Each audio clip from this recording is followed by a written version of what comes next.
yam brahma varunendra rudramarudastunandi divyaistavaihi vedai sanghapadakramopanisadaihi gayanti yam samagaha dhyanavasthita tadgatena manasa pashyandi yam yogino yasyandam navidussura suraganaha devaya tasmai namah. Om Sruti Smriti Purananam Alayam Karunalayam Namami Bhagavad Padam Shankaram Loka Shankaram. So, in the last session we discussed one part of this Shankaracharya's commentary. Tatra evam sati dharma dharmopachayat Ishtanishta janma sukha dukkha samprapti lakshanaha samsaraha anuparataha bhavati ityataha samsara bija bhudo shokamoho. So, the Bhashyakara says this cyclic rotation of birth, life, death and rebirth, this endless wheel of cyclic rotation goes on continuously without a stop, caused by shoka and moha, manusastapaha and viveka bhava. So when we are grief stricken, we lose our power of discrimination, our discriminative faculty, our discerning faculty, and that causes moha, viveka bhava. So caused by this cyclic rotation, we go on rotating along with the wheel, never coming out of it. There are a few fortunate souls who can look beyond today, beyond what is visible right now before our eyes, before the present, who can think about the meaning of human life, human existence. What's the purpose of human life? Whether life is just a journey beginning with birth and ending with death, when the dead body is pushed through the tube in the crematorium, everything comes to an end. But Vedanta says life has got a higher meaning. Death is not a full stop, it is not the end of the journey. Death is only a comma or a semicolon. So long as we are moving forward, propelled by the shoka and moha, along with this rotating wheel of samsara, the life continues. Dekhinosmin yatha dekhe kaumaram yavvanam jara tatha dehantara praptihi dhirastatranam mukhiri. Lord Krishna says in the second chapter. So asmin dekhe, in this body, kaumaram yavvanam jara, maybe birth, infancy, childhood, boyhood, youth, old age and death, and then again rebirth. But this affects only the human body. Within this human body there is a soul which is not affected by any of these changes. So Bhashyakara says this is caused by shoka and moha. And when does this cycle come to an end? Tayoscha sarva karma sannyasa purvakat atmajnanat na anyataha nivrittihi. Tayoscha means shoka moha yoho. The shoka and moha come to an end when we get atmajnanam. And before atmajnanam, we have to go through the process of sarva karma phalatyaga and chitta shuddhi. When this happens, this rotating wheel comes to an end, we realize the fact we have something much higher than this body-mind complex. We are something far beyond this body which is subjected to these changes. Jayade, asti, vardhade, viparinamade, apakshiyade, vinasyati.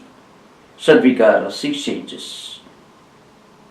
Birth, existence, growth, evolution, decay and death or disappearance. These 6 changes affect only the body.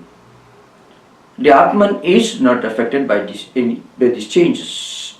When we realize that we are something beyond these body-mind complex which is affected by the 6 changes, we are the Atman, the omnipresent, immanent, transcendental reality, then this cycle comes to an end. And apart from this, there is no other way to get out of this way of samsara.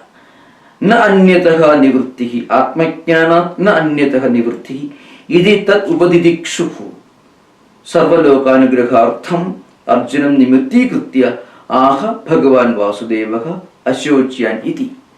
Such an introduction to the 11th verse of the 2nd chapter, which is really the beginning of Shankaracharya's commentary.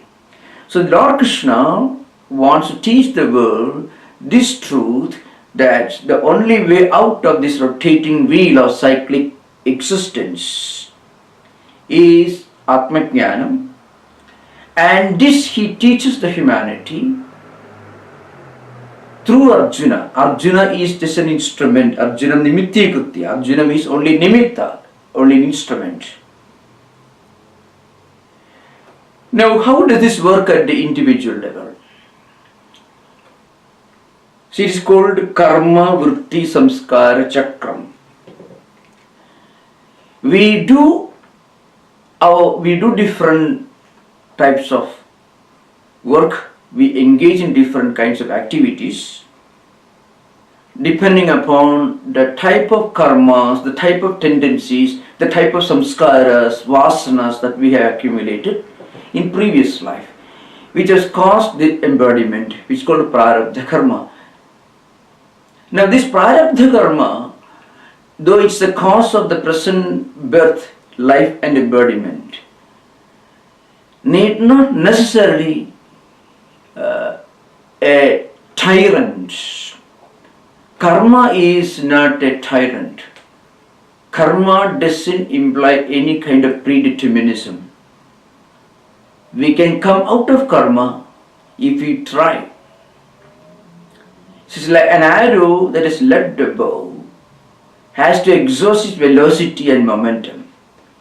It need not necessarily hit the target.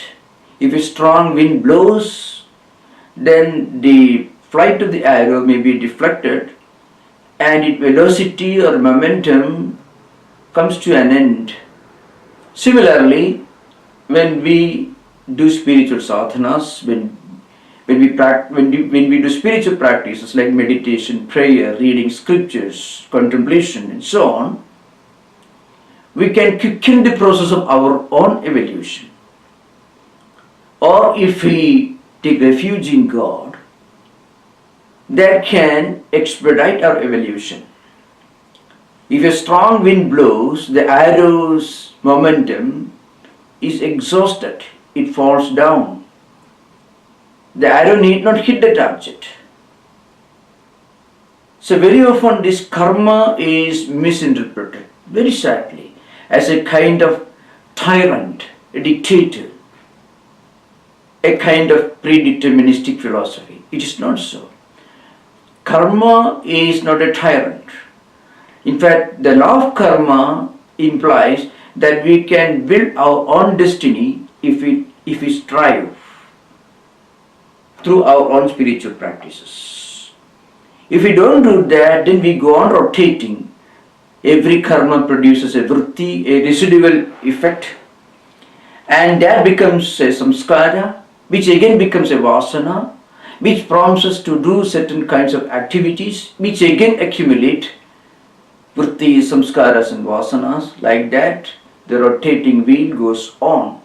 If we do not try to think beyond the present, if we do not think of the fundamental essential meaning of human life and existence, This is possible only for a few fortunate souls. Lord Krishna himself says in the Gita, Sahasranam Manusheshu Kaschit Yadadi Siddhayi Yadadamapi Siddhanam Kaschit Mam Veti Tattutaka.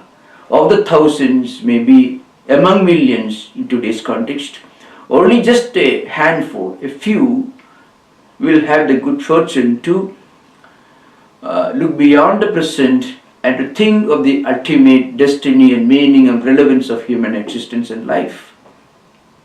And they try to come out of this veil. They can do that by first converting their normal activities into karma yoga. So karma can or should become karma yoga. An action which we normally do with a definite desire in mind to fulfill our desires can be turned into a spiritual sadhana when that karma becomes karma yoga. When the result of our actions are diverted towards God or towards the welfare of humanity, lokanugraha, or Ishwararpana Buddhi as an offering to God, then the same karma which actually causes this endless cycle can become a way out of this cycle. It can help us to come out of this endless wheel, the cyclic wheel, the rotating wheel of samsara. And that is possible first by the practice of niskama karma, by converting every action into an offering to God, every thought as a meditation, every word as a sacred mantra, whole secular activities getting spiritualized. Then what happens? It becomes this karma karma, and then it leads to sarva karma sannyasa. Literally, in modern context, it should mean sarva karma phala sannyasa, not sarva karma sannyasa. Because Lord Krishna will tell you later that a person who deliberately tries to withdraw from all activities without the ability, without and before attaining the ability to restrain the mind is a mithyachara. Sarvendriyani karmendriyani samyamya ye aste manasa smaran indriyartha vimudhatma mithyacharaka sauchyate. So karmendriyani samyamya ye aste manasa smaran indriyarthan. There are people who pretend to be practitioners of contemplation, but mentally they will be always dreaming of various material pleasures. Apparently, outwardly, they withdraw themselves from all physical activities. So, karmendriyani samyamya. But manasa indriyathan smaran naste. Mentally, they are always contemplating or dreaming of material enjoyments or different material goals. Such people are hypocrites, mithyachara. So, the real yogi is one is indriyani manasa niyamya arabhati Arjuna. Karmendri karma yogam asaktasya vishishyate. The real yogi is one who restrains his mind through non-attachment or detachment towards the results of our actions. But indriyahi, but through the senses, they always get engaged. They engage in different duties and responsibilities without any attachment, without any desire for the fruits or results of their actions, offering all the results of their actions as to the feet of God or for the good of humanity. And if this goes on, one day they get established in niskama karma, and that will help them to attain chitta shuddhi or sattva shuddhi, and that will take us to Jnana-prapti and moksha. In this context, Bhashyakara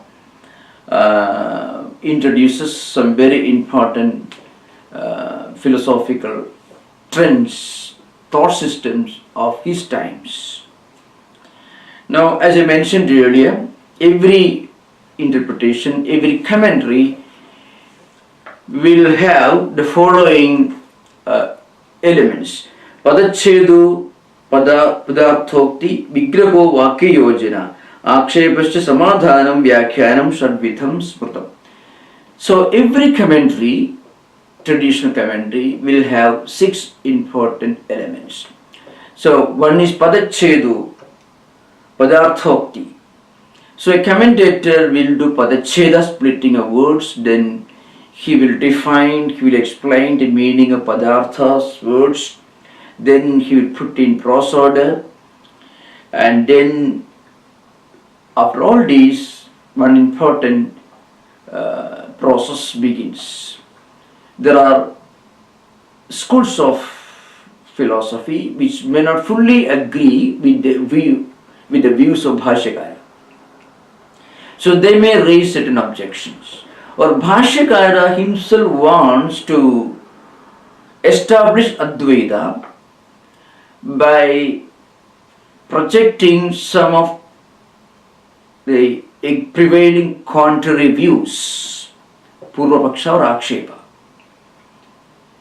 And then he gives a reply and tries to establish Siddhanta. So, Akshepascha Samadhanam, Vyakhyanam Shadvitham Smrutam. So, in the next sentence, the Bhashyakara is introducing a Purvapaksha. Here, the Purvapakshins, the opposing philosophers, the opponents, belong to one school of thought which was prominent at that time. It is called Jnana-karma-samuccaya vada. So they believed in a kind of blend or synthesis of Atma-jnana and ritualistic karma. In a way, it is a midway between cutthroat ritualists like Mimamsakas and Advaita Vedanta. So altogether there were 3 well-known philosophers belonging to this school.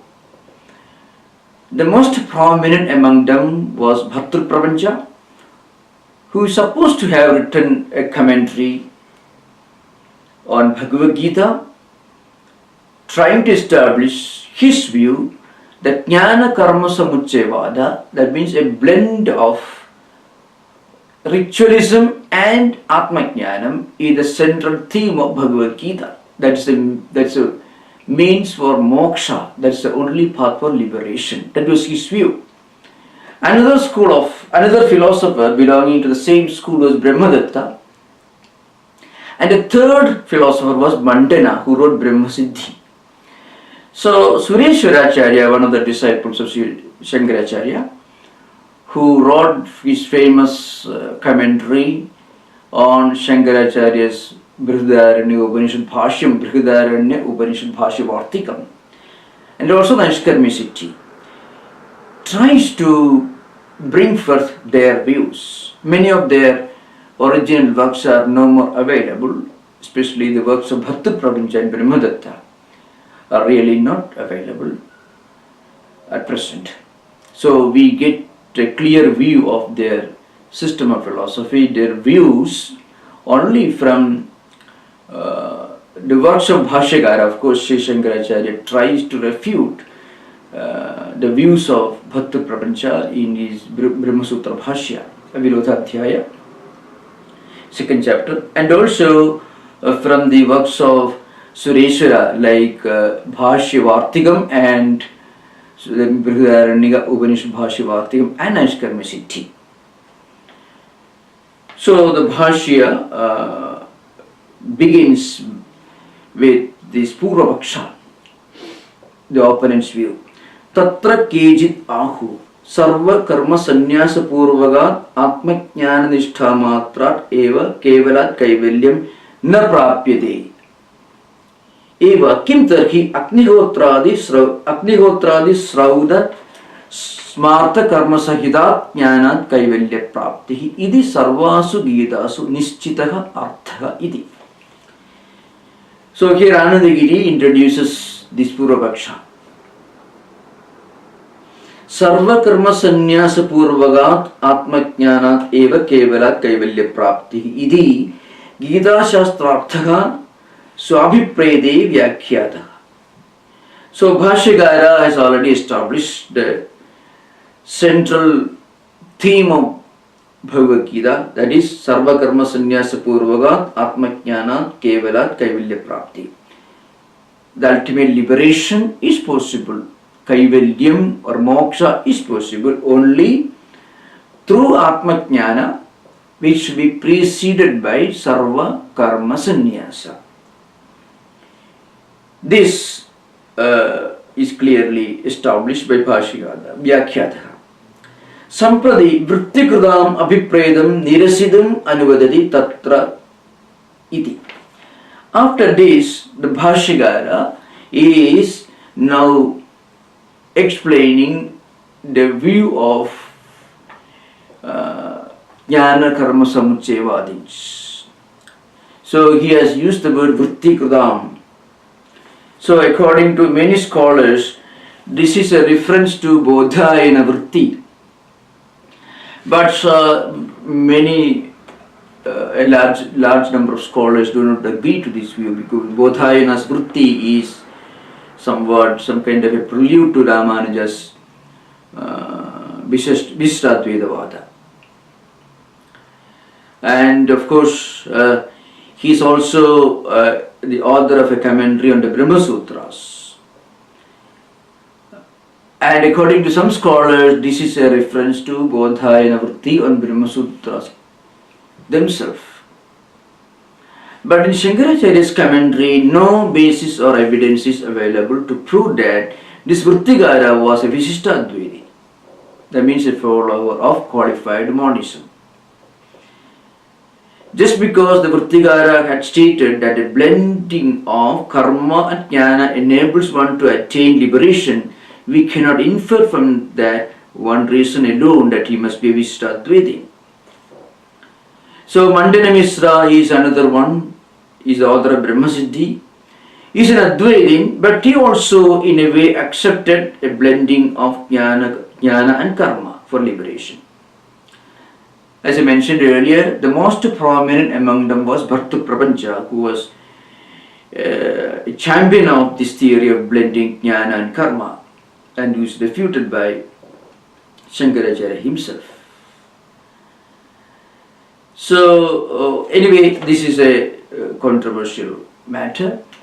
Now, to understand the Advaitin's position and to get a clear picture of how the Bhashyagara refutes the views of Jnana-karma-samuccaya, we have to get a clear understanding of these three philosophers who tried to establish the view that the central theme of Bhagavad Gita is Jnana-karma-samuccaya.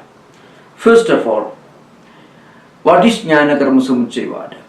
The doctrine or the theory that liberation is possible only by blending Atmajnanam and ritualistic practices like Yajna, Yaga, etc. According to them, just Sravana, Manana, Nididhyasana of Mahavakyas will not take us to the highest liberation. That's the view of Jnana-karma-samuccaya. Atmajnana should be accompanied by the practice of different vidyas, upasanas, methods, which are described in the Upanishads. So ritualistic practices should continue as long as we live. This is the view of Mimamsakas. As I mentioned earlier, this is a view that stands somewhere halfway between Mimamsakas and Advaitins. Sureshwaracharya in his Naishkarmi Siddhi has refuted their views by establishing that Atmajnana alone can take us to the highest liberation.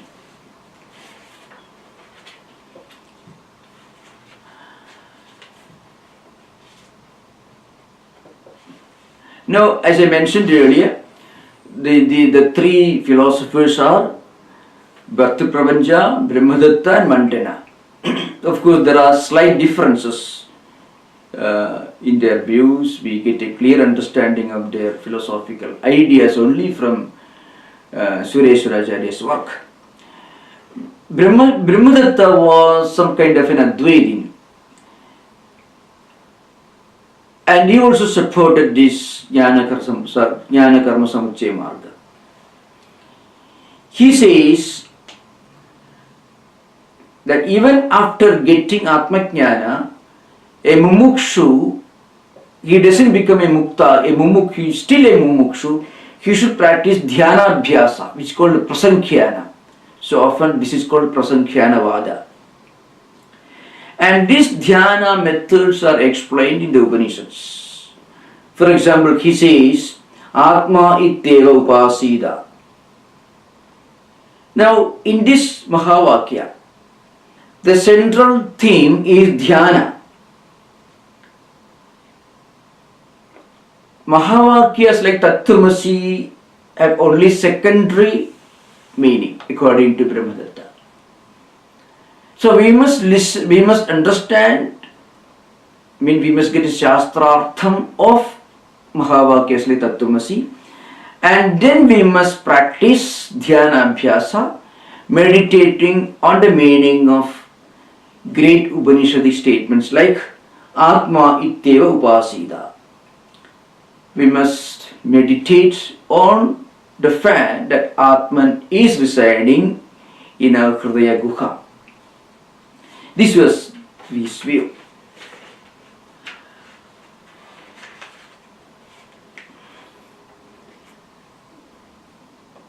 So he again quotes Devo Bhutva Devan Apyeti, and this is the quotation that he gives again and again. So you listen to Mahavakya and you are convinced of the truth of Advaita, but still that doesn't take you to the highest realization. You should continue this dhyana abhyasa.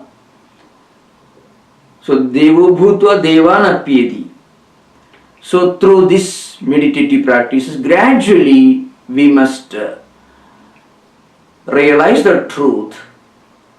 And this realization comes only at the time of death. In other words, these Jnana-karma-samuccaya are totally opposed to the classical concept of Jivan Mukti as mentioned among the Advaitins in Advaita tradition. A much more important thinker, philosopher in this line was Bhaktir Prapancha, whose philosophy is sometimes called Brahma Parinama Vada. So he believed that the ultimate goal is Jnana-karma-samuccaya. So he believed in a combination or synthesis of Bheda and Abheda. He says Brahman is Eka, is one, but it is also Aneka. So he gives the example of ocean. So if you take ocean as a whole, as a samashti, it is one. But in the ocean you find waves, foams, and many other different formations of the water, which appear to be, for the time being, to be different from the water that remains still in a state of tranquility. So a huge mighty wave may for a moment appear to be different from the ocean itself. Like that, you call a tree. As a tree it is one, but then the tree has got many things in it. Branches, leaves, fruits, and so on. So, ekattum and nanattum, anegattum. Bheda and abheda, both are real according to Bhakti Prapancha. And this is the Brahman evolves, it's called Brahma Parinamavada, and becomes Jiva as Antaryami, and this Virat Prapancha as a Vyakrita, and also becomes Pinda. So Bhashyakara himself says, trying to explain Bhakti Prapancha's view, ननु अनेकात्मकं ब्रह्म यथा अनेक शाखा वृक्षः एवं अनेक शक्ति प्रवृत्ति युक्तं ब्रह्म. This is how Shankaracharya himself tries to sum up Bhakta Prabhu's view. Anekatmakam Brahma. Brahma is Eka and Aneka. Ekam Anekatmakam Brahma. Aneka Shakha Vriksha. So Vriksha is one, but it has got many branches, many leaves, many fruits. Evam Aneka Shakti Prayuktam, Aneka Shakti Pravrutti Yuktam Brahma. This is the view of Bhakta Prabhu. Another philosopher in this line was Mandana. According to some scholars, this was a Mandana who later became Sureshwara. Anyway, this is a debatable question. We are not entering that subject, because if the same Mandana became Sureshwara, then Sureshwara later wrote Nashkarma-siddhi, in which he refused the views of Mandana. Anyway, so the whole point is these three great philosophers believed in the central view that ultimate liberation is possible only through Jnana-karma-samuccaya. I mean, the central theme of Gita is Jnana-karma-samuccaya. So, the Bhashyagara is continuing his discussion. Jnapakam cha ahu asya arthasya atha chetam imam dharmyam sangramam nagarishyasi. Bhashyagara says, these Jnana-karma-samuccayavadins, they quote this pramana vakyam from Gita itself. Jnapakam cha ahu asya arthasya atha chetam imam dharmyam sangramam nagarishyasi. So Bhashyagara says, these Jnana-karma-samuccayavadins, to project their false conclusion, quote a verse from Gita itself, that is from the 2nd chapter, 23rd verse. Atha chetum imam dharmyam sangramam na karishyasi tata swadharmam kirtim cha hitva papam avapsyasi.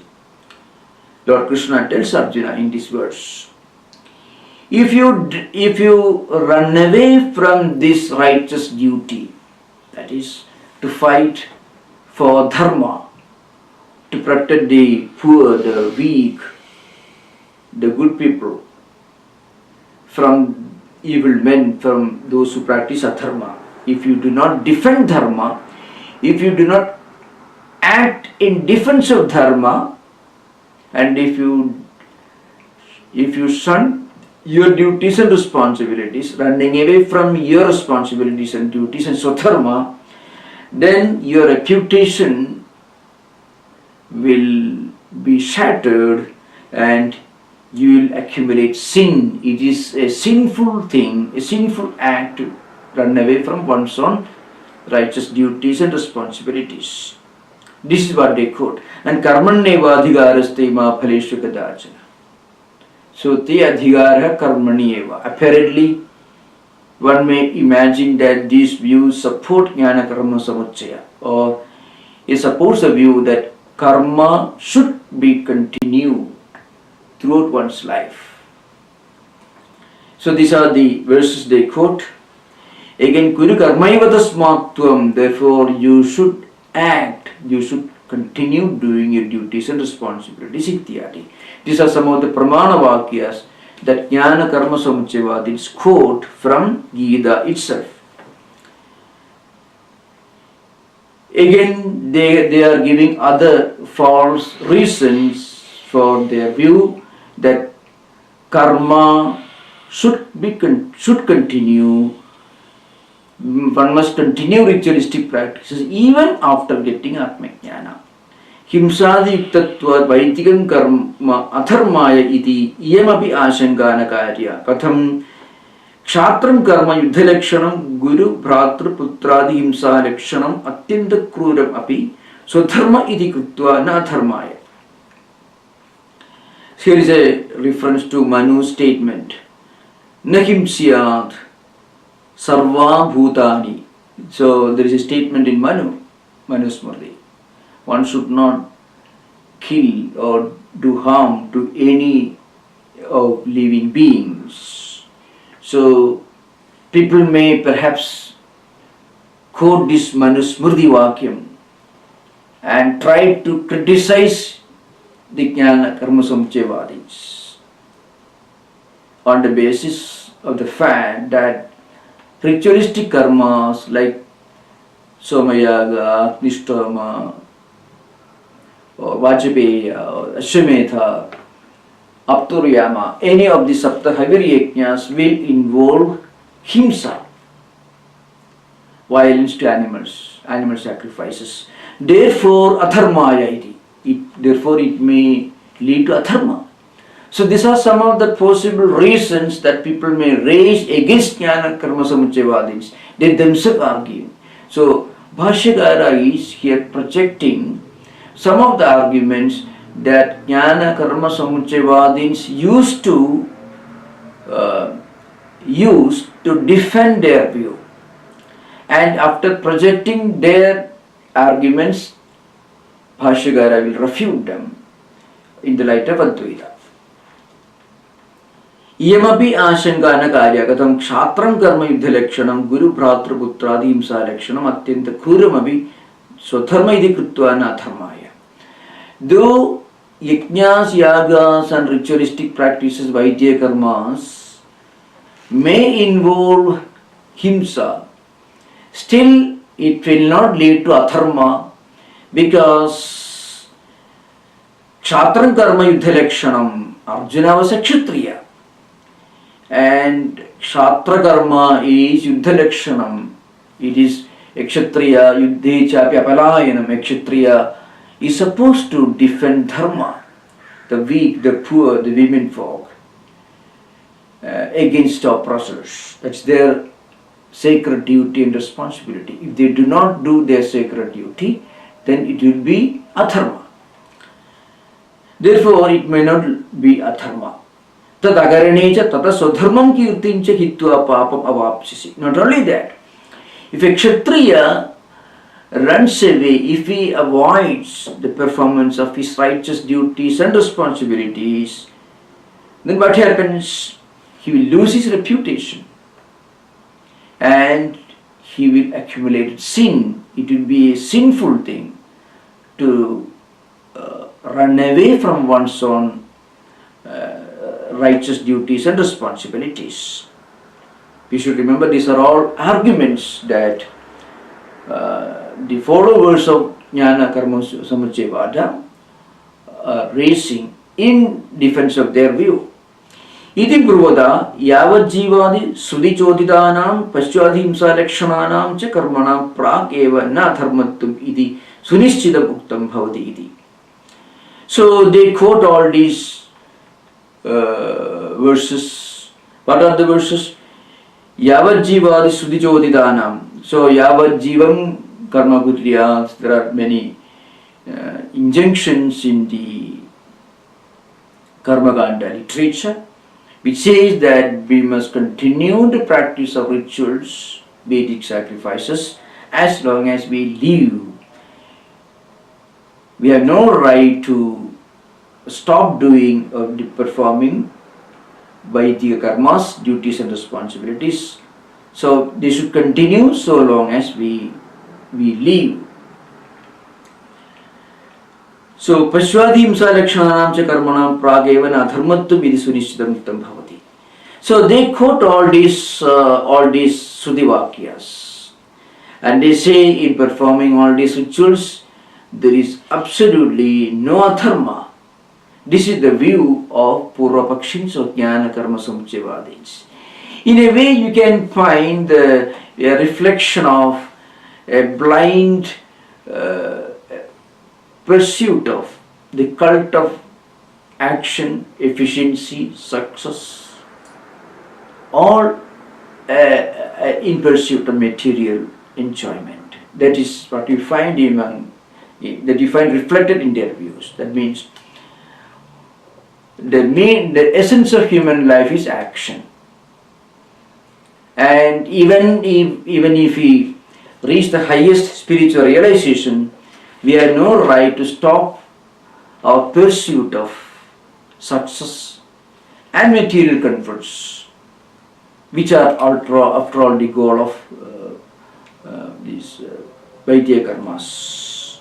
Now Bhashyakara is trying to give samadhanam, the Siddhanta Paksha. He is refuting the views of Jnana-karma-samuccaya. Tat asat. This is not correct. This view is not correct. Jnana-karma-nishthayoh vibhagavajanat buddhidvayasrayoh. So Bhashyakara is giving a very strong argument while refuting the Jnana-karma-samuccaya. Jnana-karma-samuccaya argue that Jnana and Karma should continue together at the same time by the same person. That's their view. But Bhashyakara says Lord Krishna himself draws a clear line of demarcation between those who are fit for Jnana-nishtha and those who are fit for Karma-nishtha. He himself makes it very clear. Jnana-nishtha and Karma-nishtha are totally different in their application because they are meant for two different levels of spiritual evolution. People who belong to two different levels of spiritual evolution. Karma-nishtha is meant for those who have not reached the stage of Chitta Shuddhi and therefore who have not attained fitness for the practice of Jnana-nishtha. Just as for example, students studying the kindergarten or primary school, they are fit for studying those books, preliminary books meant for students in the early stage of their education, kindergarten or primary school. They are not expected or supposed to study books prescribed for PhD scholars. The same student may, after 25 years, become fit for studying those books which are prescribed for PhD students. But they cannot read both these books together at the same time. The same person may begin his spiritual life with rituals, just as children start their education in the kindergarten or primary school. And after several years of education, they may get admission to university. Similarly, a spiritual seeker may begin his spiritual life by practicing karma, sakama karma, and then nishkama karma, and then karma-nishtha. And after several years, decades of this practice, he may attain Chitta Shuddhi or mental purity, and then he may become fit for the practice of Jnana-nishtha, not before that. But Jnana-karma-samuccaya say both Jnana-nishtha and Karma-nishtha should go together. So Bhashyakara is trying to show how ridiculous their views are.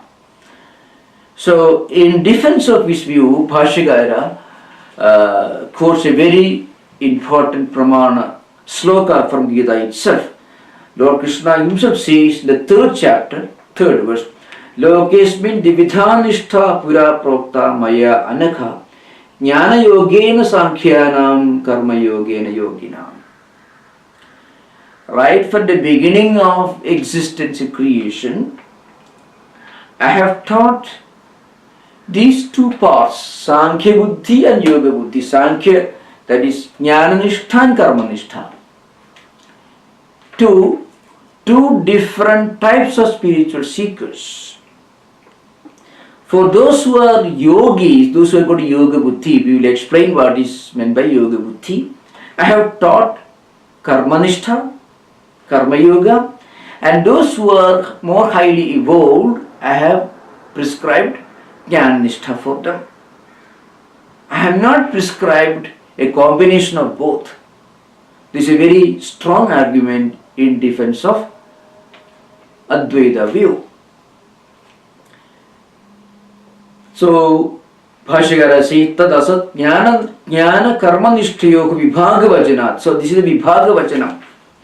Mean I have taught these two parts. One part, Jnana-nishtha, for those who are advanced, who have attained Chitta Shuddhi. After long practice of Karma-nishtha, they have attained Chitta Shuddhi.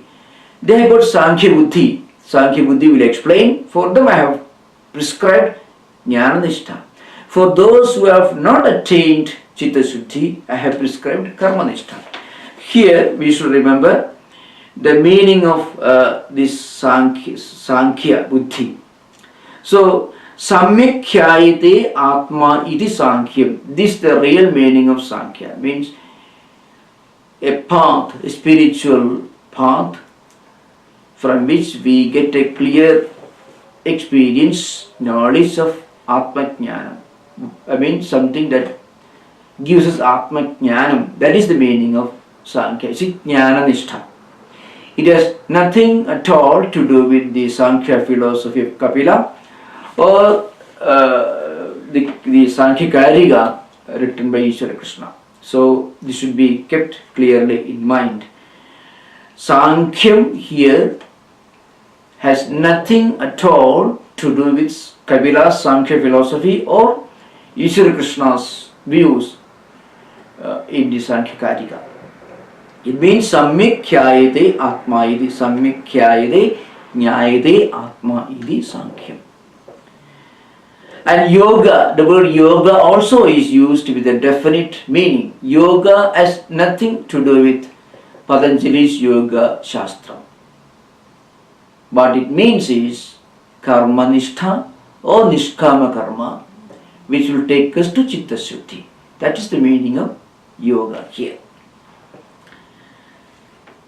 Ashocyan ityadina bhagavada yavat swadharmamavi chavekshya ityetadantena granthena yet paramarthatmatattu nirupanam kridam tat Sankhya. What is Sankhya? So you find from the 11th verse of 2nd chapter, Ashocyan nusojastam prajna vadam subhashase gadasu na gadasum na anushochanti panditaha. See 11th verse of 2nd chapter. From that verse up to Swadharmam avichaveksha nevigambhitam. That is 31st mantra of 2nd chapter. So these verses, roughly around 20 verses, constitute a brief description of Sankhya Buddhi, or it is called Jnana-nishtha. So what is the Jnana-nishtha? Paramatma, that Paramatma Tattva Nirupanam. That means it is an exposition of the highest Advaita philosophy. It is an exposition of Atma Tattva. That's what is meant by Sankhya here. Tat Sankhya, Tat Vishya Buddhi, Sankhya Buddhi. So a Buddhi, an intellect or a temperament which will help us to understand this Paramathatma Tattva Nirupanam is Sankhya Buddhi. And what is that? Atmanaha Janmadi Sadvikriya Bhavat Akarta Atma iti. So Atma is Sadvikaratita. Jayade Asti Vardhade Viparinamade Apakshyede Vinashyati. These are 6 changes. It's called Vikriya, means Vikara. Everything in this world, whether a most insignificant insect, and also this whole universe, which may exist for billions of years, all these are subject to changes. They don't remain the same in the past, present and future.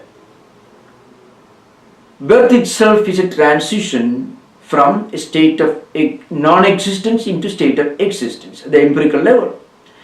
Then existing and then growing, evolving, decaying, disappearing or death, and then being reborn. All these are changes.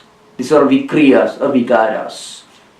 Atma is not subjected to any of these changes. So, a Sankhya Buddhi symbolizes this higher wisdom to realize, to understand the fact that Atma is Sarvikara-atita. It transcends six changes. And not only that, Atma is Akarta, Abhokta. So, Atma is Dehendriyadi Vidirikta. It is something that's beyond body, mind, senses, etc. And Atma is Sarvikara-atita. It remains the same in the past, present and future without any changes. Atma is Trikara-abadhita. It remains the same in the Jagrat, Swapna, Sushupti states, in the waking, dream and deep sleep states. In the waking state, we see objects at the gross level with the help of mind and the five senses of perception. In dream state, we project all these experiences at the mental level without any involvement of the five senses of perception. And in Sushupti state, we are not able to see any, experience any of these objects, though awareness, Atma, is still present. So there is a difference in our experience in waking state, dream state and deep sleep states, Jagrat, Swapna, Sushupti avasthas. So also, things don't remain the same throughout. Everything in this universe changes. Maybe the whole universe may remain the same maybe for some billions of years and then become different, undergo changes. Maybe an insect may undergo changes in much less time. So everything is subject to changes. Anything that is subject to the change, any of the vikaras or vikriyas, cannot be eternal. Atma is the only reality that remains unchanging, eternal, immortal, without any change in the past, present and future. And Atma is Akarta. All action, all involvement, doership is at the Antakarana level, at the Indriya level, not Atma level. Atma is not involved in any of these things. And Atma is Abhokta. Atma is neither enjoyer nor doer. Iti prakaranartha nirupanat ya jayade sa Sankhya buddhi. So that buddhi, Sankhya buddhi, which enables us to understand the Sarvikara atitatvam, avasthatraya abadhitatvam, trigara abadhitatvam of Atma. The Atma remains unchanging in the past, present and future. In all states of experiences, Atma is the same. So a person gets this Sankhya buddhi when he attains Chitta Shuddhi, which again is not possible unless we practice Nishkama Karma for a long time. And the stage of practicing that Nishkama Karma is called Sankhya, is Yoga state. That is called Yoga Nishtha. So Nishkama Karma Nishtha is Yoga Nishtha. That's an important point, remember. Edasyaha prak, before we reach this state of Sankhya buddhi, of what called Paramarthatma Tattva Nirupanam, a proper understanding of Atma, before we reach this Jnana-nishtha, there is one state. Edasyaha buddhe janmana prak Atmanaha dehadi vidiriktatva kartrutva bhoktruttvadi apeksha dharma dharma viveka purvako moksha sadhananusthana nirupana lakshano yoga tad vishya buddhi yoga buddhi. What is yoga buddhi is being explained here. So Bhashyakara has already explained what is Sankhya buddhi. Now yoga buddhi is explained. Before the emergence of Sankhya buddhi, before the emergence of Jnana-nishtha, there is one state.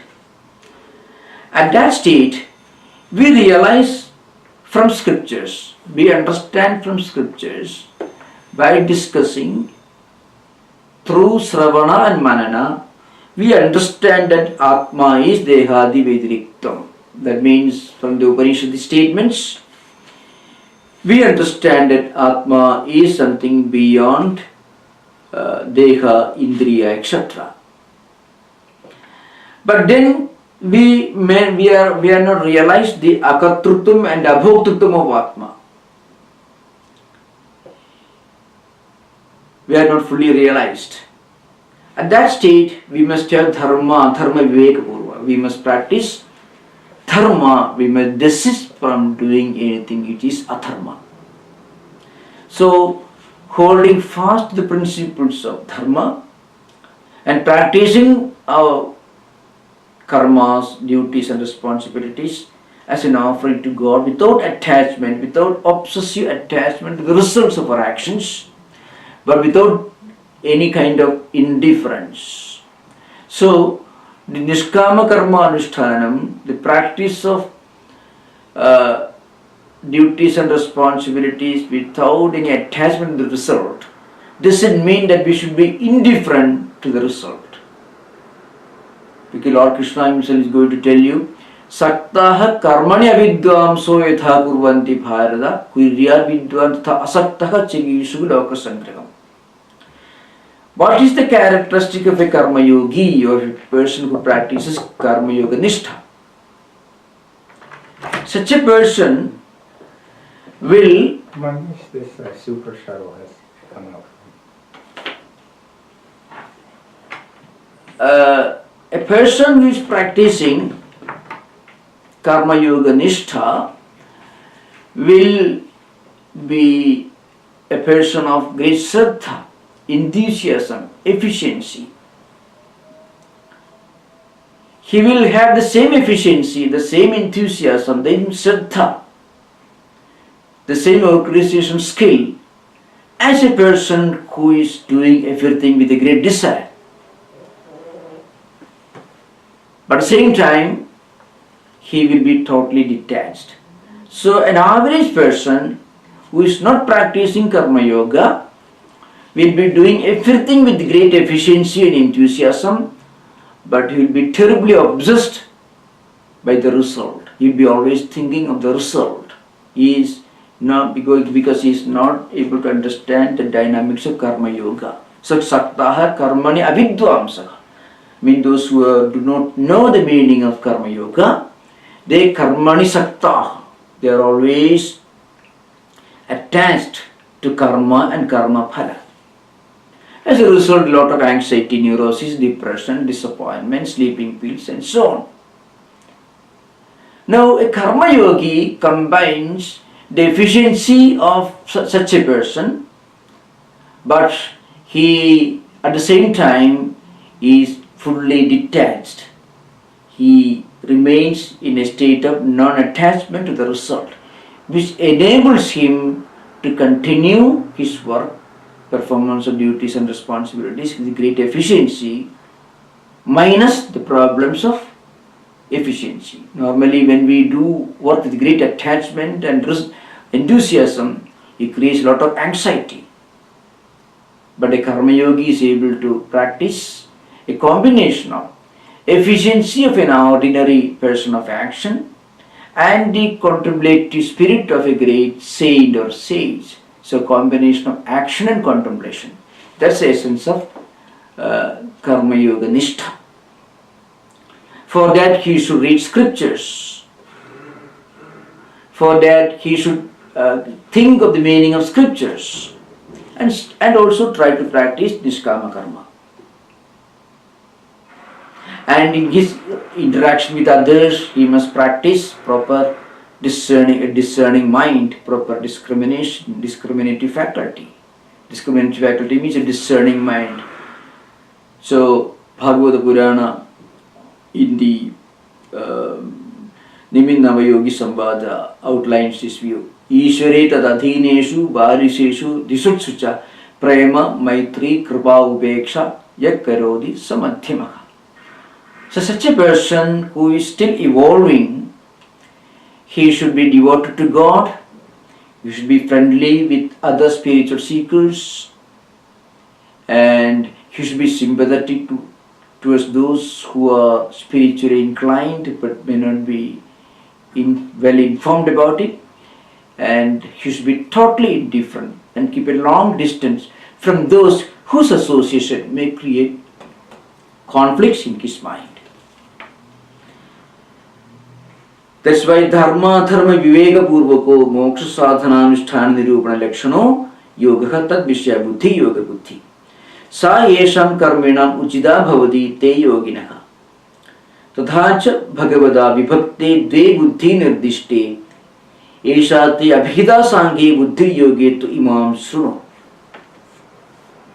Now Bhashyakara quotes another very important verse. In another context, there is a important verse in the Gita where the Lord makes a very clear statement. He says, I have already taught you this Sankhya Buddhi. Now I am going to teach you Yoga Buddhi. Which itself shows Vibhagavachanam. Which itself shows that Sankhya Buddhi is meant for one group of spiritual seekers and Yoga Buddhi is meant for another group of spiritual seekers. The same person cannot practice a combination of both at the same time. It's a clear refutation of Jnana-karma-samuccaya vada. So, in defense of this view, Bhashyakara quotes, Esha te abhida sankhe buddhir yoge imam shrunu buddhya yukto yaya partha karma bandham prahasyasi. It comes in the second chapter, 39th verse. Lord Krishna tells Arjuna, I have now finished my discussion, my instruction on Sankhya Buddhi. Now I am going to teach you Yoga Buddhi, which means there is a clear demarcation, a line of demarcation, a differentiation between Karmanistha and Jnananistha. Karmanistha meant for spiritual seekers at the early stage of evolution. Jnananistha meant for those who are more evolved, who have reached Chitta Shuddhi.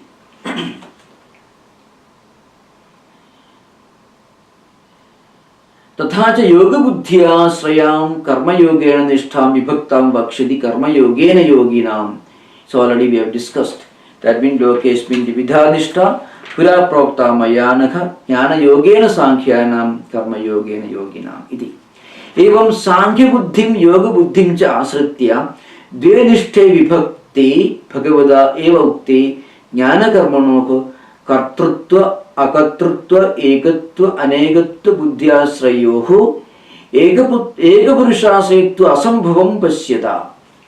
Bhashyakara says, now we have clearly seen these two nishthas, jnana nishtha and karma nishtha, are meant for two types of persons and cannot be practiced by the same person at the same time.